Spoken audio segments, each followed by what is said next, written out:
नमस्कार साथियों। जैसा कि आप जानते हैं कि हमने एक नया चैप्टर प्रकाश का परावर्तन तथा गोली दर्पण को स्टार्ट किया था। उसका एक वीडियो हमने बनाया था जिसमें हमने आपको पढ़ाया था प्रकाश तथा प्रकाश के गुण। ठीक है, तो दोस्तों अगर आपने उस वीडियो को नहीं देखा है तो उस वीडियो का लिंक आपको डिस्क्रिप्शन बॉक्स में मिल जाएगा, आप वहां से जाकर के देख सकते हैं। तो देखिए दोस्तों, प्रकाश का जो ये चैप्टर चल रहा है ना, प्रकाश का परावर्तन तथा गोली दर्पण, इसका मैं प्लेलिस्ट बनाऊंगा। इसमें आपको इस चैप्टर के अंदर जितने भी टॉपिक आएंगे सब सबके वीडियो इस प्लेलिस्ट में आपको मिल जाएंगे, आप जाकर के देख सकते हैं। तो साथियों, जो ये चैप्टर है प्रकाश का परावर्तन तथा गोली दर्पण, ये क्लास 10th में भी है और क्लास 12th में भी है, तो इसमें दोनों विद्यार्थी पढ़ सकते हैं। ठीक है, तो देखिए प्रकाश का परावर्तन, बात आती है प्रकाश का परावर्तन। अब इसको बहुत ही आसान तरीके से हम समझेंगे, तो चलिए समझते हैं बहुत ही सिंपल तरीके से। अगर जहाँ पर ट्रिक की जरूरत पड़ेगी मैं वहाँ आपको ट्रिक जरूर बताऊंगा।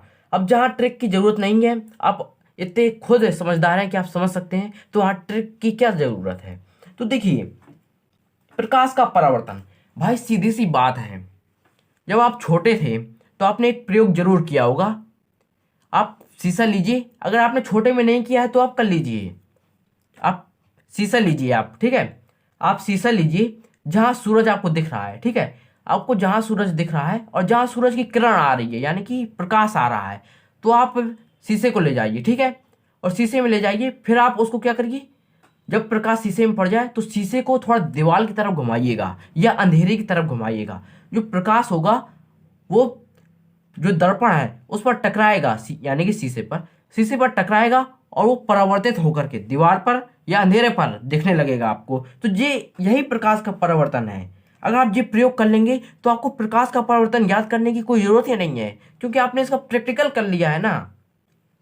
देखिए प्रकाश का परिवर्तन हम वही आपको समझाने जा रहे हैं, वहाँ आप प्रैक्टिकल कर लीजिएगा और हम आपको यहाँ पर आपको स्क्रीन पर दिखाते हैं। तो देखिएगा प्रकाश का परावर्तन, ठीक है।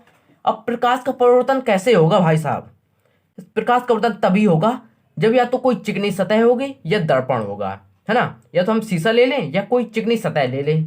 आप चिकनी सतह पर भी देख सकते हैं, जैसे आप हम चिकनी सतह बताएं, जैसे आप बाल्टी में पानी लीजिए, बाल्टी में पानी लीजिए और सूरज के प्रकाश में आए, फिर आप देखिएगा जो जैसे प्रकाश पड़ा, ठीक है, प्रकाश पड़ा बाल्टी पर और पानी पर, तो पानी ऊपर की ओर आप देखिएगा तो उसका परिवर्तन हो जाएगा, आपको दिखेगा प्रकाश का परिवर्तन, प्रकाश उस तरफ देखेगा। ठीक है, तो देखिए हम दर्पण यहाँ पर ले रहे हैं जिसको हम शीशा कहते हैं, आपकी भाषा में कहा जाए तो शीशा, और फिजिक्स की भाषा में कहा जाए तो परावर्तक पृष्ठ। अब परावर्तक पृष्ठ क्या होता है भाई साहब, देखिए हम आपको पहले बता रहे हैं। देखिए आप वीडियो को अंत तक बने रहिए, बहुत ही मजा आने वाला है, क्योंकि मैं बहुत ही बिल्कुल मूड में पढ़ा रहा हूँ आपके। देखिएगा एक बना लिया जाए, क्या बना लिया जाए, एक परावर्तक दर्पण बना लिया जाए। ठीक है, वो हम नामकरण बाद में करेंगे, पहले आपको लॉजिक से पढ़ाया जाए। तो देखिए एक हम दर्पण बना ले भाई साहब, जब आपने दर्पण बना लिया, ओके, अभी दर्पण नहीं है मेरे भाई, ये भी दर्पण नहीं है, हम इसके पीछे पॉलिश कर देंगे। जैसे दर्पण जो शीशा होता है उसके पीछे पॉलिश होता है, ठीक है, हम पॉलिश कर दे रहे हैं।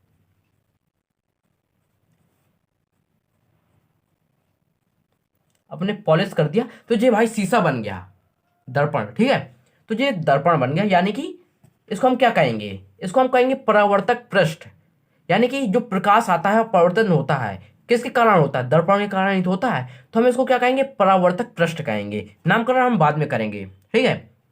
अब क्या करेंगे भाई साहब, अब जैसे आपने कर दिया दर्पण, आपने कर दिया, अब क्या होगा, यहां से एक प्रकाश आएगी।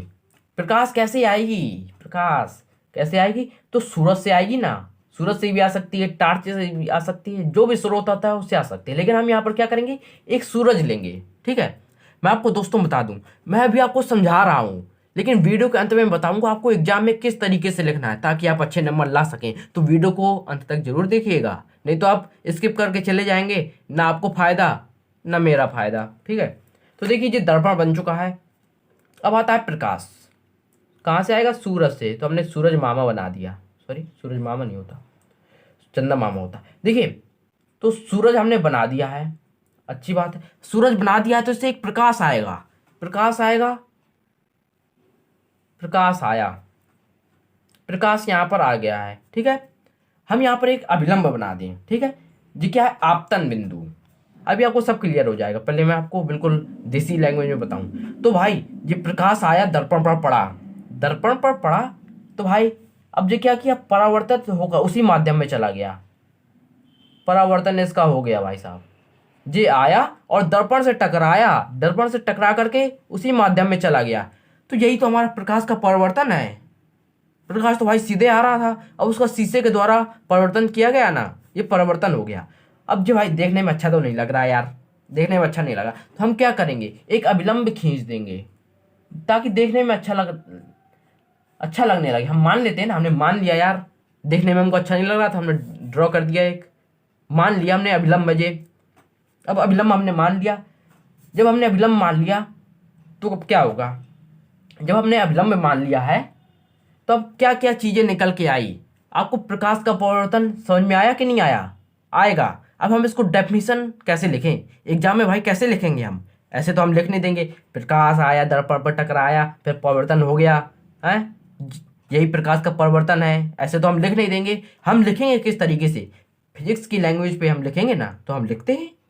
देखिए, जो प्रकाश होता है, अब मैं आपको बता रहा हूँ आपको किस तरीके से लिखना है। देखिए, प्रकाश का किसी सतह से टकराकर, प्रकाश का किसी सतह से टकराकर उसी माध्यम में, ठीक है, उसी माध्यम में लौट जाना क्या कहलाता है, प्रकाश का परिवर्तन। ठीक है, आप इस तरीके से लिखेंगे, मैं आपको लिख करके भी बताऊंगा, वो भी वीडियो के अंत में बताऊंगा। ठीक है, आप इतना समझ लीजिए कि प्रकाश का किसी सतह से टकराना और उसी माध्यम में लौट जाना ही प्रकाश का परावर्तन है। सीधी सी बात है भाई साहब, अब मैं ज़्यादा नहीं आपको समझाऊंगा। ठीक है, आप समझ चुके हैं। तो अब क्या हुआ, यहाँ पर कोई कोण बनेगा कि नहीं बनेगा, आपको दिख रहा है यहाँ कोई कोण बनने वाला है भाई साहब, कोण बनने वाला है। तो कोण कौन सा बनेगा, कोण बनेगा आई, कोण बनेगा आई, इसको हम क्या कहेंगे, आपतन कोण। ठीक है, तो क्या है ये, आपतन कोण है। आई क्या है, आपतन कोण। चलिए हम लिख भी देते हैं ताकि आपको अच्छे से समझ में आए। आपतन कोण, आपतन कोण, तो ये क्या है भाई साहब, आपतन कोण है ना, आई, आपतन कोण को हम आई से करते हैं, क्योंकि अब देखिए ये किरण आई, प्रकाश की किरण आई, तो हम इसका भी तो कोई नाम दे दें यार, अच्छा लगेगा। जैसे आप हो, आपका भी तो कोई नाम होगा ना, नहीं तो आपको कोई पुकारेगा तो आपको मजा आएगी क्या। जैसे आपका कोई नाम ही नहीं है तो आपको जैसे आपको कोई दोस्त पुकार रहा है तो आपका क्या नाम है, कोई नाम ही नहीं है ना, तो आपका नाम होना जरूरी, तभी तो समझ में आएगा, तभी अच्छा लगेगा। अगर आप बिना नाम के हो जाओगे, बेनाम हो जाओगे, है ना, तो अच्छा नहीं लगेगा। तो ये क्या है, आपतित किरण है। आपतित का मतलब होता है आ रही है ना, आ रही है भाई साहब, तो हम इसका नाम दे देंगे आपतित किरण, आपतित किरण। जब हमने आपतित किरण नाम दे दिया है, जो किरण आ रही है तो हमने इसका आपतित किरण नाम दे दिया है। जब हमने नाम दिया है तो अभिलंब में खींचा है, तो यहाँ पर कौन सा कोण बनेगा, आपतित किरण जब आ रही है तो आपतन कोण बन गया। अब जो किरण परावर्तित हो गई है तो हम क्या लिख देंगे, जब परावर्तित हो गई तो हम लिख देंगे परावर्तित किरण। लो भाई, अब जब परावर्तित किरण है तो ये कोण कौन सा होगा भाई, बताओ कमेंट में जल्दी बताओ क्या होगा। नहीं आप बताओगे, हम नहीं बताएंगे, क्या होगा। परावर्तित किरण है तो क्या होगा, जैसे यहाँ पर आपतित किरण थी तो आपतन कोण हो गया, जब परावर्तित किरण है तो परावर्तन कोण हो जाएगा। ये आप ही ने बोला है, हमने नहीं बोला भाई, हमने सुन लिया था आप जो बोलने वाले हैं। परावर्तन कोण है ये, आपतन कोण, ये परावर्तन कोण। इसको हम स्मॉल आर से व्यक्त करते हैं, इसको स्मॉल आई से व्यक्त करते हैं। ठीक है, इतना क्लियर है। और ये क्या है, इसमें आप दर्पण लिख सकते हैं। ठीक है, दर्पण लिख दीजिए। अगर आपको दर्पण अच्छा नहीं लगता है तो आप लिख दीजिए परावर्तक पृष्ठ। ठीक है, दर्पण की जगह आप लिख सकते हैं परावर्तक पृष्ठ, क्योंकि परावर्तन करने वाला तो यही था ना, अगर यही नहीं होता तो कैसे परावर्तित हो जाती है ना। ठीक है, और ये क्या है, ये है आपतन बिंदु, ये है आपतन बिंदु। आपतन बिंदु पर हमने क्या खींचा है, अभिलंब खींचा है, आपतन। जहां पर आपतित किरण गिरेगी वही आपतन बिंदु हो जाएगा, आपतन बिंदु। ठीक है, अगर आपको वीडियो अच्छा लग रहा हो तो वीडियो को लाइक कर दीजिए, अगर नहीं अच्छा लग रहा हो तो डिसलाइक कर दीजिए। बस हम लोग कुछ नहीं जानते, लेकिन हमको लाइक चाहिए या डिसलाइक चाहिए, दोनों में से कोई चाहिए हमको। तो आपतन बिंदु हो गया। ठीक है, अब जो क्लियर हो गया आपको प्रकाश का परावर्तन। अब देखिए, अब परिभाषित कैसे करें इसको। दर्पण है या परावर्तक पृष्ठ, इसको हम परावर्तक पृष्ठ भी लिख सकते हैं, ठीक है, परावर्तक पृष्ठ। चलिए ठीक है, अब लिख दिया है। अब चलिए इन सबको समझ लेते हैं एक बार फिर से, ताकि आपको कोई डाउट ना रहे, है ना। तो अब सबसे पहले हम समझते हैं परावर्तक पृष्ठ क्या होता है ना। तो आइए समझते हैं परावर्तक पृष्ठ क्या होता है। देखिए, परावर्तक पृष्ठ को परिभाषित करिए आप। तो अब कैसे करेंगे, प्रकाश जिस पृष्ठ से टकराकर परावर्तित होता है, जो प्रकाश है जिस पृष्ठ से टकराकर परावर्तित होता है, तो हम उसे क्या कहते हैं, परावर्तक पृष्ठ। जैसे भाई आप बैठे हो, कोई टीचर पढ़ा रहा है स्कूल में, जैसे आपको खड़ा कर दिया, बताओ परावर्तक पृष्ठ किसे कहते हैं। तो आपको ना सोचना है ना कुछ करना है, आपको सीधे बोलना है, प्रकाश जिस पृष्ठ से टकराता है, सॉरी, प्रकाश जिस पृष्ठ से टकराकर परावर्तित हो जाता है उसे हम परावर्तक पृष्ठ कहते हैं। लो, हो गया। अब समझते हैं आपतित किरण को। आपतित किरण क्या है, वह प्रकाश किरण जो जो किसी परावर्तक पृष्ठ से टकराती है ना, परावर्तक पृष्ठ पर टकराती है, उसे हम क्या कहते हैं, आपतित किरण कहते हैं। या तो हम दूसरी लैंग्वेज में कहते हैं सीधे सीधे, वह प्रकाश किरण जो समतल में, यानी कि वह प्रकाश किरण जो समतल पृष्ठ पर टकराती है उसे हम आपतित किरण कहते हैं। सही सी बात है, ठीक है। अब परावर्तित किरण क्या है, परावर्तित किरण को क्या परिभाषित करेंगे, वह प्रकाश किरण, ठीक है, वह प्रकाश किरण जो परावर्तक पृष्ठ से टकराकर परावर्तित हो जाती है, ठीक है। अगर आपको ऐसे नहीं लिखना तो आप सीधे लिखिए, आपतित किरण किसी समतल पृष्ठ से टकराकर परावर्तित हो जाती है तो वह परावर्तित किरण कहलाती है। सीधी सी बात हो गई, सिंपल, क्लियर ना, ठीक है। अब आता है आपतन बिंदु। आपतन बिंदु को कैसे परिभाषित करेंगे, आपतित किरण परावर्तक पृष्ठ के जिस बिंदु पर टकराती है, जो आपतित किरण है परावर्तक पृष्ठ के जिस बिंदु पर टकराती है, ये परावर्तक पृष्ठ है ना, तो आपतित किरण इस बिंदु पर टकराई है, तो इसलिए हमने इसको क्या कह दिया, आपतन बिंदु कह दिया, ठीक है।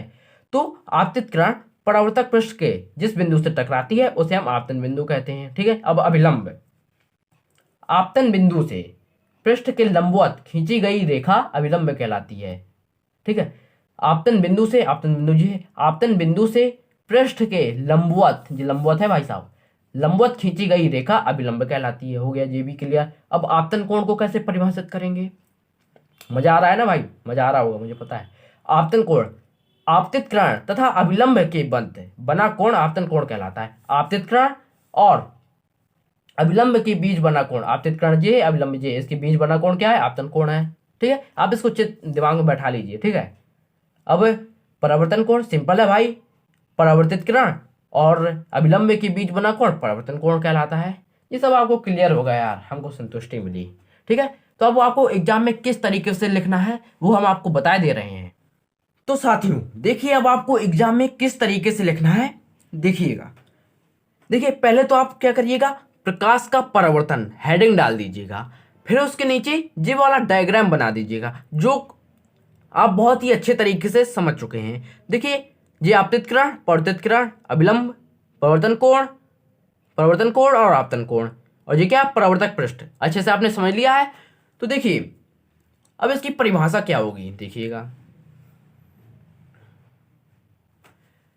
जब प्रकाश किसी सतह से टकराकर उसी माध्यम में लौट जाता है तो इसी घटना को प्रकाश का परावर्तन कहते हैं। इसमें कोई रटने की जरूरत नहीं है, आपको सिर्फ समझना है। देखिए, जब प्रकाश किसी सतह से टकराकर उसी माध्यम में लौट जाता है, यानी कि परिवर्तित हो जाता है, तो इसी घटना को प्रकाश का परावर्तन कहते हैं, ठीक है।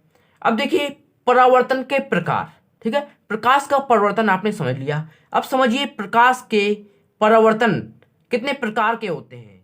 तो देखिए भाइयों और बहनों, परावर्तन के प्रकार दो प्रकार के होते हैं, नियमित परावर्तन और दूसरा होता है अनियमित परावर्तन। तो देखिए, नियमित परावर्तन और अनियमित परावर्तन को बहुत ही शानदार तरीके से समझना है आपको।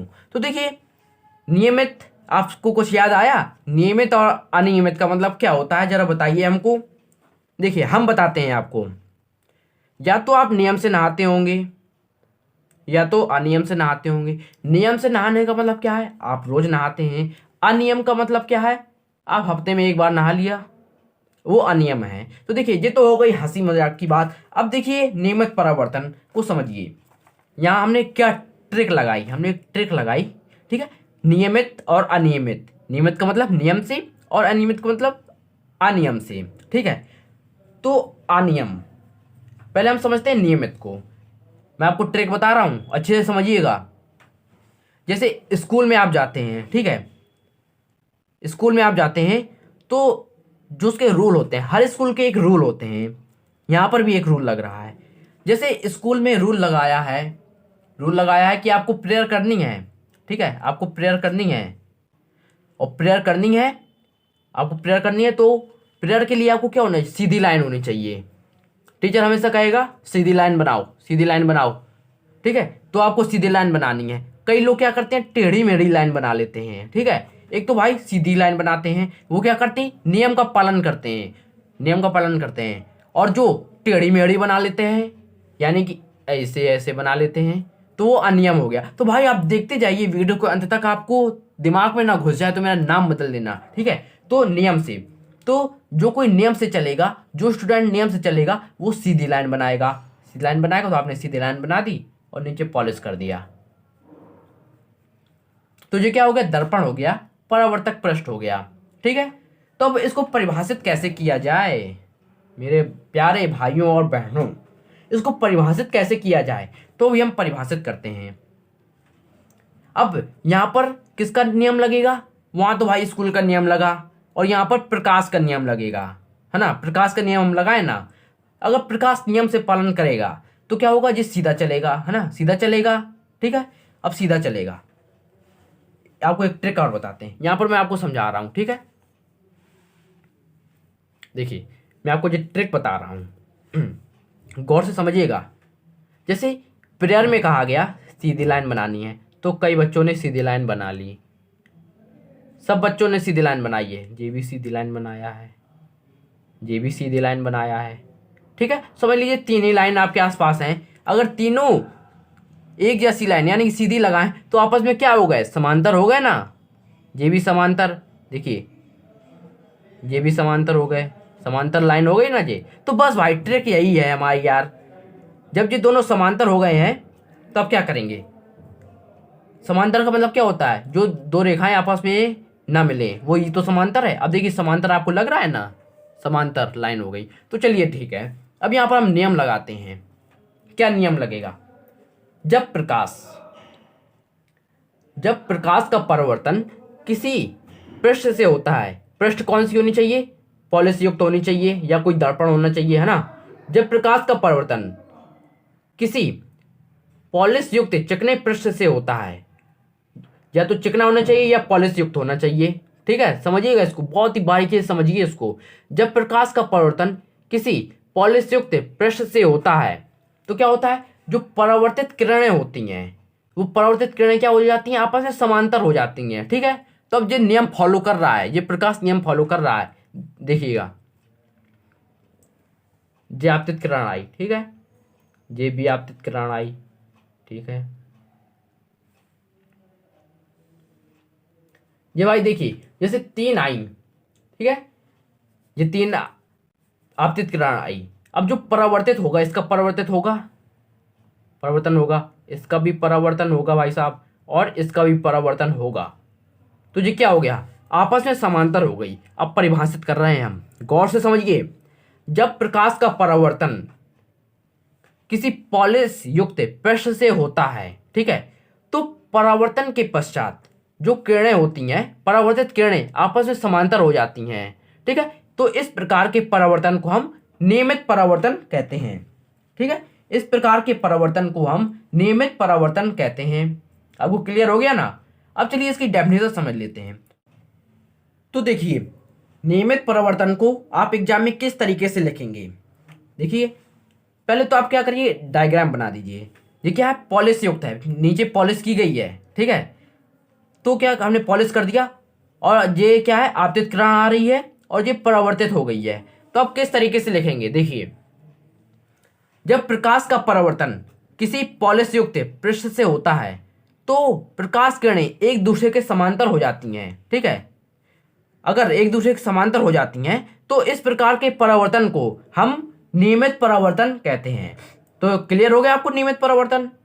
और ये क्या है, नियम का पालन कर रहा है, इसलिए ये सीधा है। अब अनियम में क्या हो जाएगा, जब कोई स्टूडेंट प्रेयर करते समय नियम का पालन करेगा तो उसकी टेढ़ी मेढ़ी लाइन होगी। तो ये अब सीधी लाइन थी, अब इसको टेढ़ी मेढ़ी कर देंगे यार। ठीक है, टेढ़ी मेढ़ी हम कर देंगे। तो आपको ये ट्रिक समझ में आई ना, तो आएगी यार, ट्रिक आपको समझ में आएगी, क्यों नहीं आएगी।